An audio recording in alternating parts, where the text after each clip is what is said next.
podcast Santos no Ar, por Cláudia Duarte. Olá, bem-vindos ao Santos no Ar, o podcast que tem o objetivo de valorizar o empreendedor e também servir de inspiração para quem tem o sonho de empreender. Eu sou a Cláudia Duarte, jornalista, e hoje eu estou aqui com duas mulheres advogadas, empreendedoras, Daniele Barbosa e Andréa Menezes Ferro. Sejam bem-vindas, meninas. Obrigada pelo convite. Obrigada. Bom, primeiro eu quero saber um pouquinho do início de vocês. Andréa, você sempre quis ser advogada? Não, eu prestei vestibular para medicina. Olha por só. Inspiração do meu pai, que falava que eu gostava de discutir tudo e de ler. Ele sempre falou, presta direito. E aí a minha segunda opção foi direito. Eu era muito nova. Eu falei, vou fazer para ver. E aí me apaixonei. Estou há 36 anos fazendo isso todos os dias. E nem pensa na medicina. Não. Não deixa de ser uma forma de cura. Eu consigo ajudar os outros através do meu trabalho. Você cura algumas coisas, mas não na medicina, no direito. Perfeito. E você, Dani?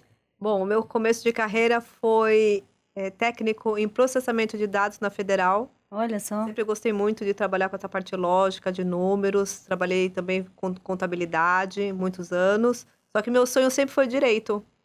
E aí eu consegui realmente me formar em direito e a minha paixão, assim, eu acredito que a advocacia a gente consegue realmente transformar a vida das pessoas, porque eu acredito muito na advocacia preventiva. Então, eu acho que essa é a forma realmente de beneficiar tanto a empresa como as pessoas.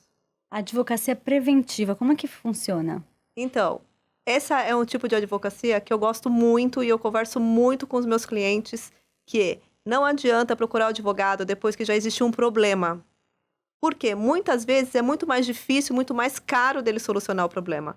Quando você procura um advogado antes de comprar um imóvel, antes de começar a fazer um recolhimento, antes de assinar um contrato, antes de uma locação, você consegue realmente minimizar os riscos daquele negócio. Ah, entendi. Eu estava associando a justiça restaurativa, mas não tem nada a ver, né? Justiça restaurativa é uma conciliação.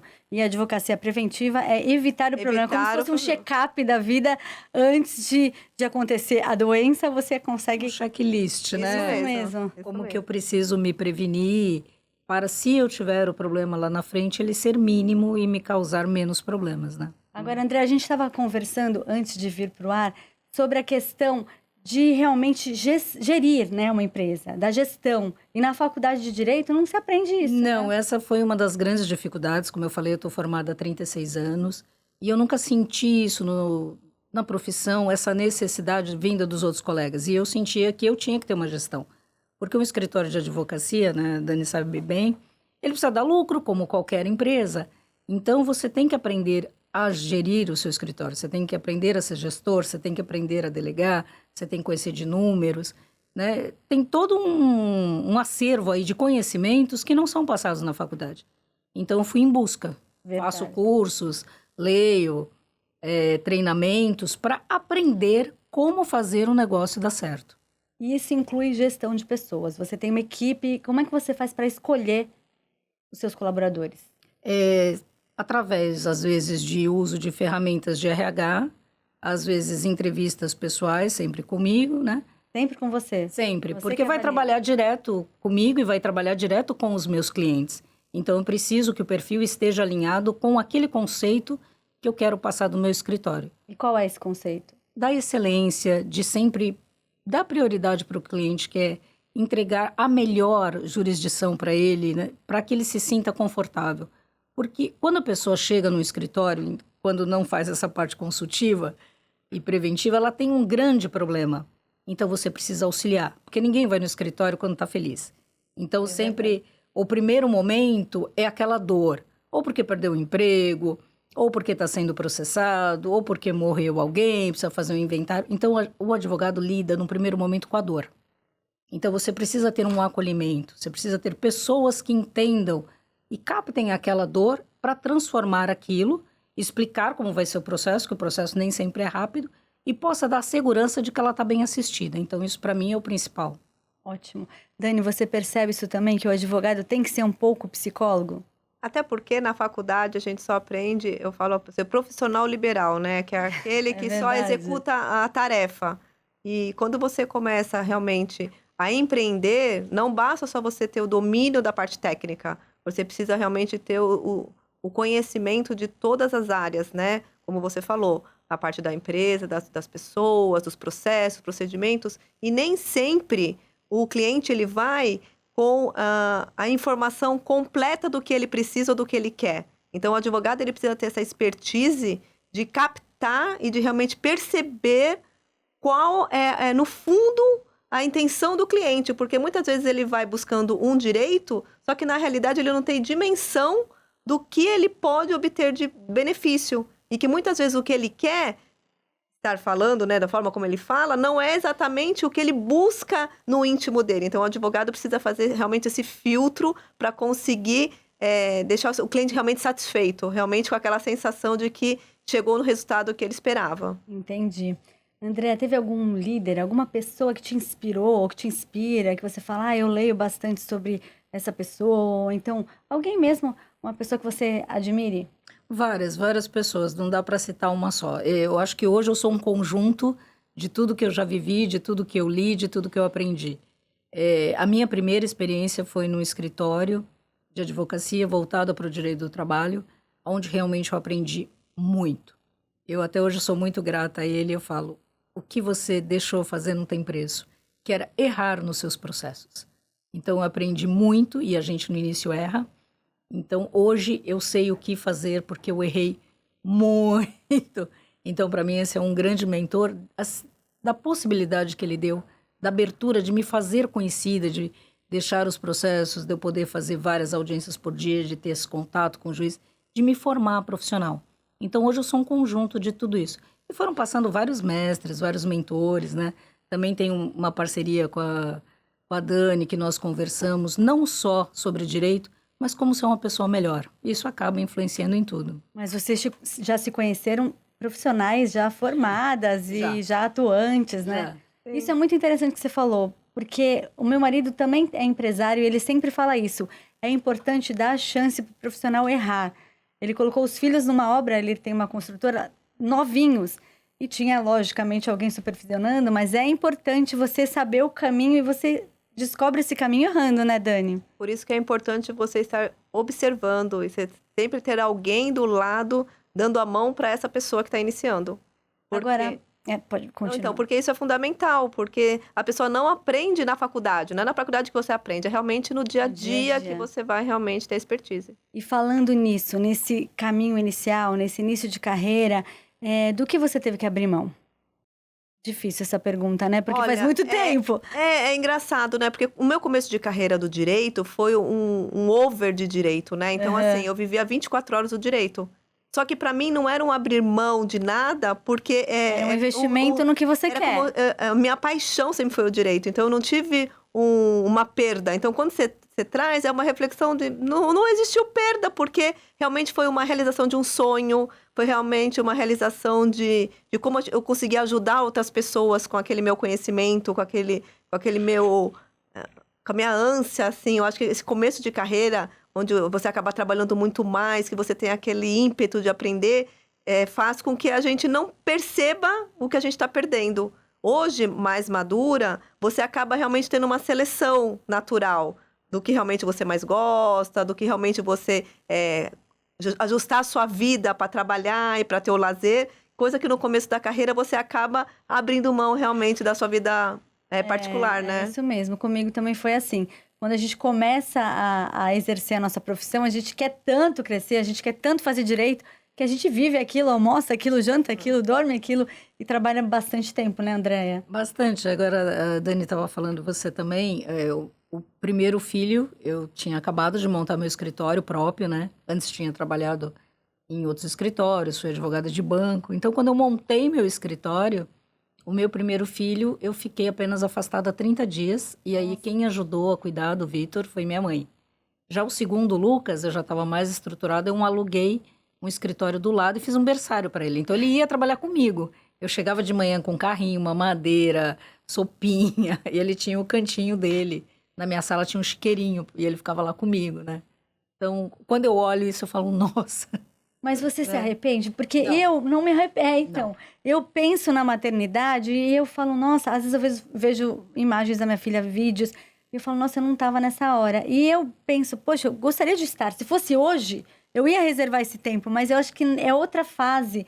E acho que se a gente não tivesse feito isso, a gente não podia proporcionar coisas boas que a gente proporciona hoje em dia, né? São momentos, né? Acho, claro, se eu fosse mãe hoje, faria diferente, até porque também. eu sou diferente. Uhum. Mas a maternidade vem para nós numa fase em que você está começando, você é outra pessoa, você ainda não tem essa maturidade. Então você tem que equilibrar tudo. Começando a vida profissional, você mãe, casamento. Então você está ali com todos os pratinhos. Hoje, quando você olha, eu olho para o que eu falo, nossa, como que você fez tudo isso? É verdade. Né? Porque não era fácil, mas eu não me arrependo. Pode ser até que meus filhos reclamem, né, da mãe não tão presente. Ou se inspirem também, né? Não, mas eu acredito que sim, que são dois moços fabulosos, estão aí trilhando o caminho deles. Teve uma vez que eu contei para um amigo meu, psiquiatra, e eu falei, porque eu não tenho tempo disso, daquilo. Aí ele falou para mim, você quer que a sua filha cresça e fique em casa cuidando dos filhos, o marido trabalhando e ela fique 100% dependente? Eu falei, não. Ele falou, então mostra para ela o que você quer que ela seja. E é isso que a gente faz, né? A gente tenta focar, administrar o que você falou, equilibrar aí os copos, os pratinhos, e realmente servir com um exemplo. Até porque a gente tem uma falsa ideia de que dar o 100% é fazer tudo, né? Equilibrar todos os pratos. E, de repente, em momentos da vida da gente, a gente está fazendo 100% com um pratinho só na mão. Sim, é verdade. Então, acho que quando a gente tem essa reflexão de quem eu sou hoje e como eu faria o ontem, é muito fácil, porque, assim, dentro da experiência que a gente teve, mudou completamente a percepção. Então, fazer uma análise até cruel. Você julgar como você agiu antes com a mentalidade de hoje, né? E hoje você já se permite ter momentos de descanso, de lazer. Já consigo viajar. Nesse momento da vida, não. Mas me permito. Já passou por fases assim durante o processo, né? É que tudo é um ciclo. Então, momentos no escritório em que demanda mais a minha presença, porque eu quero implementar uma atividade nova, quero fazer uma expansão. Então, nesse momento que eu estou, claro, precisa mais da minha presença ali. Obviamente, meu tempo de lazer fica um pouquinho comprometido, mas é tudo muito pensado, tudo planejado e pensado para que no final eu consiga o resultado que eu quero. Isso tudo é organização. Escolhas, né? Escolhas e organização. Você consegue organizar seu tempo bem, Dani? Sim. Hoje eu consigo realmente ter uma gestão do tempo muito tranquila. Hoje eu consigo trabalhar, hoje eu consigo correr, que eu sou maratonista, né? Hoje eu sou atleta. Então, eu consigo hoje ter espaço para o lazer. Eu consigo de uma forma tranquila, uma forma leve. Eu acho que essa é a palavra que eu tenho vivido, né? Trazer leveza na forma de viver, que é completamente diferente de quando foi no começo da carreira. E não tinha essa leveza, tinha que ser realmente tudo ao mesmo tempo. Então, nesse momento, você consegue realmente ter boas escolhas, você realmente fazer essa gestão de uma forma mais assertiva para que a gente consiga equilibrar os pratos de uma maneira mais suave. E você acha que o esporte, né? Agora você falou que é maratonista, o esporte tem algum impacto na sua vida corporativa? Total. Te ensina alguma coisa? Total. Eu acredito que depois realmente que eu comecei a atividade física, mudou tudo. Porque a atividade física, ela te traz uma tranquilidade mental, um foco maior, uma consciência. E isso faz com que você consiga melhorar suas metas, melhorar seu desempenho. E da forma como a gente faz uma coisa, a gente faz todas. Então, a corrida realmente ela vem para mim hoje não só como um esporte, e sim como um estilo de vida para o resto da minha vida. E isso faz tempo que você começou com essa... Eu comecei a correr faz 2 anos. 2 anos faz e meio. pouquinho tempo. E teve já um impacto grande. Muito, muito, muito, muito. Eu comecei a correr em dezembro de 2021. E minha primeira maratona foi em setembro de 24. E antes você fazia alguma atividade física? Não. Olha, o que foi que te fez? Na realidade, com a pandemia... Na pandemia, que teve aquele momento desafiador para todos, foi ali que eu comecei a refletir o que eu estava fazendo com a minha vida. Porque eu estava muito estressada, muito nervosa, e ali eu comecei a criar uma rotina. Então, ali eu comecei a treinar todos os dias 15 minutos, comecei a meditar, comecei realmente a ter horário para fazer as coisas. E aí, dali, realmente, que foi desenvolvendo essa percepção do quanto era bom aqueles 15 minutos de treino que eu fazia. E aí, dos 15 minutos, aumentei para 30, de 30 foi para 40, de 40 foi para 1 hora, depois foi para corrida e agora estou na maratona. Muito bem. André, você acha que tem limite para empreender? Limite? Você acha que uma pessoa pode ser funcionário de um escritório e de uma hora para outra? Porque eu tenho percebido isso, que muita gente começou a empreender, principalmente na pandemia. Virou a chave, mudou de carreira, mudou de tipo de atividade física. Você acha que tem um limite de idade para isso? Não, acho que não. Acho que é um chamado. Eu entendo que seja um chamado. Tem pessoas que não se dão bem nessa função, porque tem sempre um risco envolvido, envolve uma série de coisas, nem todo mundo está preparado. Tem pessoas que necessitam da segurança. Então, talvez a pandemia tenha sido um divisor, porque ali ninguém tinha segurança de mais nada. Tudo aquilo que a gente via e acreditava deixou de existir.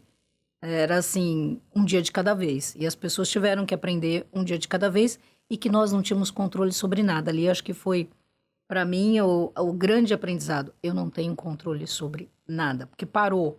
E não parou só você, parou o mundo. Então, acho que muitas pessoas resolveram se desafiar, outras resolveram, não, eu não vou. Então, acho que houve uma divisão mesmo. Agora, limites, acho que não. E essa questão da segurança é muito relativa, né, Dani? Porque a gente não sabe nada, né? O que você falou, não tem controle de nada. Se você é funcionário de uma empresa e falar, eu tenho meu salário garantido todo mês, você pode ser demitido de um minuto para outro. Se você tem uma empresa, você pode quebrar. Então, isso tudo é muita ilusão. A gente tem que fazer sempre o melhor. Você já trabalhou como funcionário de alguma empresa? Já trabalhei. E a gente, quando é funcionário, a gente tem essa falsa sensação de segurança, né? Sim, sim. E muitas vezes as pessoas têm o medo de empreender justamente porque fica com aquela sensação de eu não sei o que vai acontecer. Só que quando você entende que só depende de você ter o resultado, eu acho que quando a gente traz essa consciência e, obviamente, trazendo a minha forma de viver, de forma preventiva, você realmente... O que acontece com as pessoas é que elas começam a empreender, como você falou, do dia para a noite, sem fazer uma pesquisa, sem ver como que é o mercado, sem preparar o preço, sem nada. Então, a probabilidade de dar errado é muito grande. E aí eu trago sempre a comparação com a corrida. Eu sair, não correr nada, para correr uma maratona de 42 quilômetros, é impossível.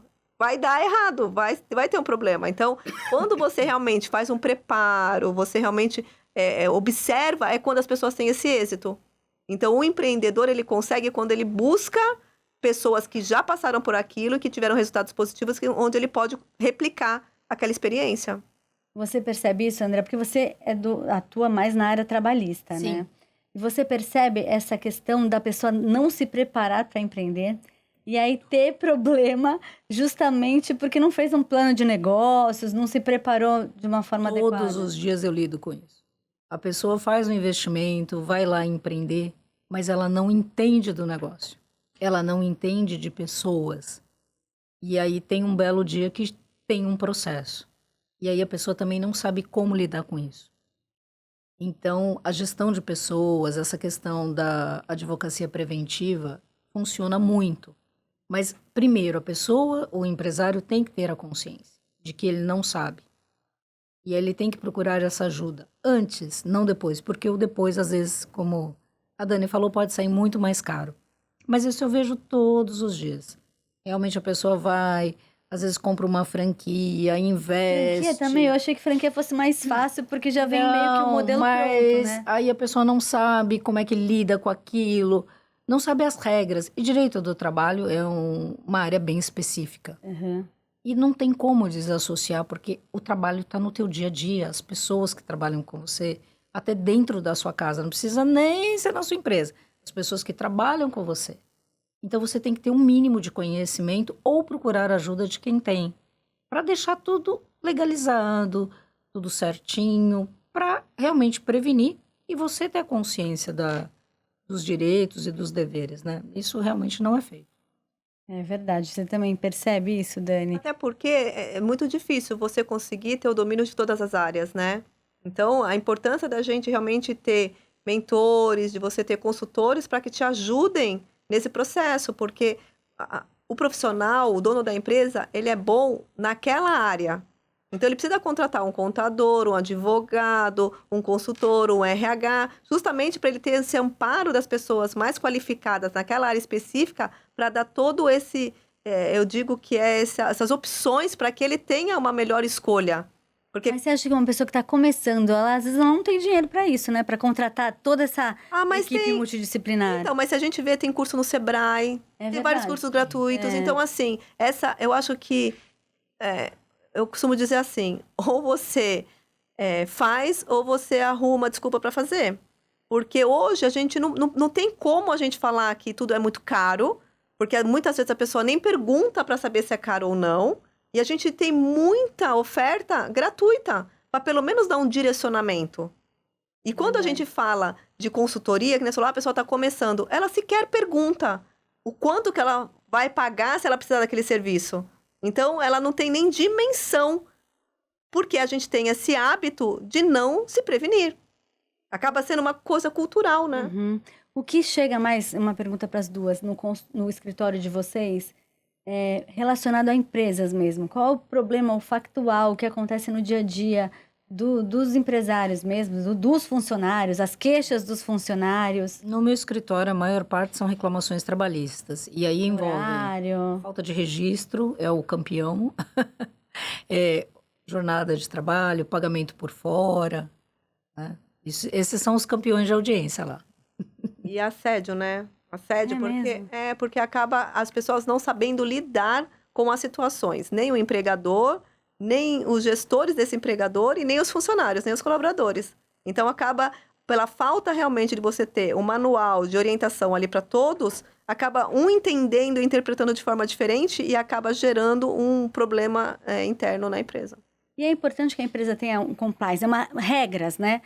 Para poder ajustar e aí todo mundo caminhar, né, de uma forma alinhada, né, André? Compliance é um braço, mas existem outras ferramentas que os médios e os pequenos empresários podem usar, né? Um regramento, um código de conduta, tudo isso pode ser feito. Compliance é governança maior ainda. Mas existem pequenas ferramentas que você pode colocar. Você não precisa ser uma grande empresa para ter acesso a isso. E essa é uma orientação que a gente passa para os clientes de micro e pequenas empresas. Porque quando a gente prepara para eles esse MDO, esse manual de orientação, e que não acaba sendo um custo tão alto assim, diante dos problemas que podem ser evitados. Então, a gente sempre orienta, porque a pessoa ela não faz porque ela acha que é um compliance, que é toda uma estruturação, e não é. Se ela prepara um material desse e faz um treinamento para os funcionários, já é 50%, já é 70% de problemas resolvidos ali. Verdade, porque fica assim, ou é aquela coisa assustadora que envolve muita, ou então não é nada. Ou então não faz nada. Então a pessoa pensa que é muito grande. Imagina, eu sou pequena, não preciso de um compliance, não preciso de um código de conduta. E acaba que no dia a dia precisa, sim. Evitaria muitas situações de desgaste. Evitaria até a questão de assédio.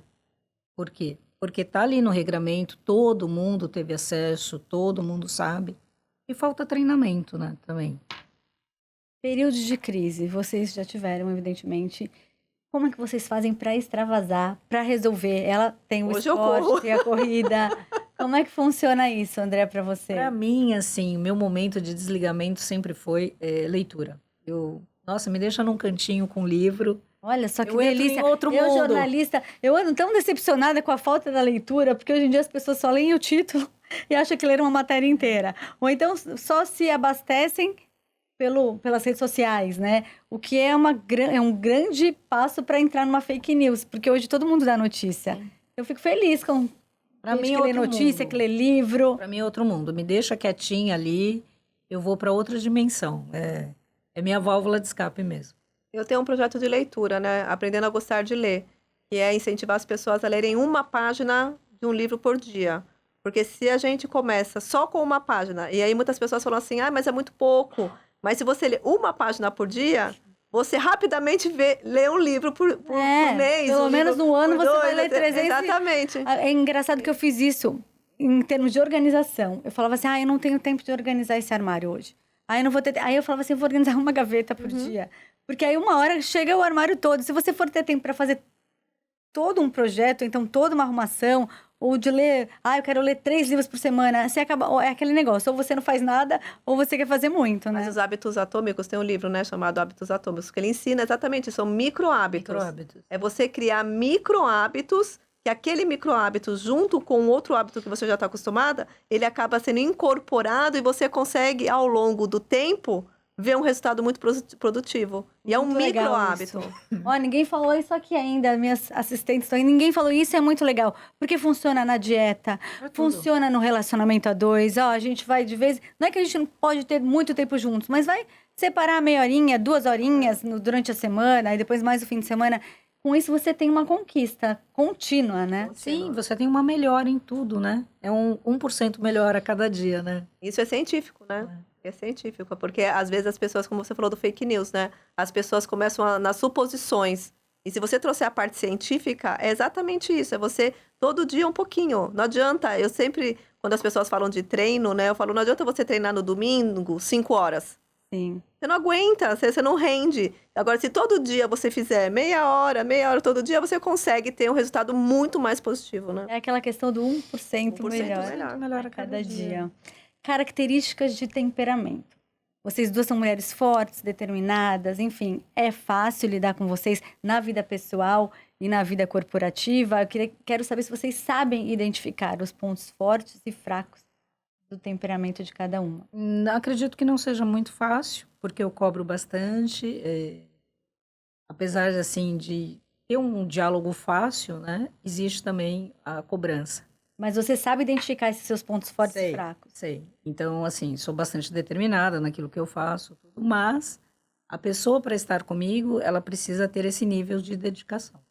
Senão isso não é nem um ponto fraco, isso aí é um ponto que é importante, né? Não sei, nem todo mundo uma fragilidade, por exemplo, eu peco na organização, eu tento me ajustar, mas eu sou uma pessoa que me atrapalho no dia a dia.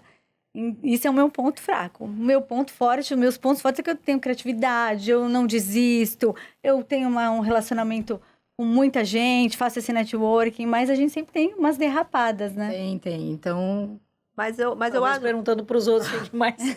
mas eu acho que quando a gente identifica esses pontos fracos, igual a gente está falando hoje, eu trabalho com essa parte de gestão de tempo, porque sempre foi uma dificuldade. E aí você se organizou. E aí, quando você começa realmente a querer resolver o problema e deixar de ter esse problema, aí você começa a realmente buscar ferramentas. Então, os livros, os treinamentos, eles me auxiliaram demais para que eu realmente conseguisse ter essa gestão de tempo, que essa também era um desafio para mim. Porque eu fazia tudo ao mesmo tempo e não conseguia estar presente em nenhum momento.